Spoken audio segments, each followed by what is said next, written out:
தென்பழனி மலை மேலே தண்டபாணி கோலத்திலே கண்குளிர கண்டு விட்டால் போதுமே என்றும் கருத்தில் உந்தன் அருள் வடிவம் தோன்றுமே.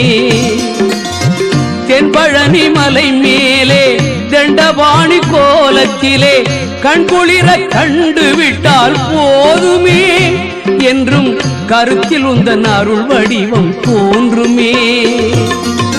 உள்ளத்திலே நீ இருக்க உன்னை நம்பி நான் இருக்க வெள்ளிமலையான் மகனே வேலையா என் வாழ்வு வளம் காண கடைக்கண் பாரையா கடைக்கண் பாரையா.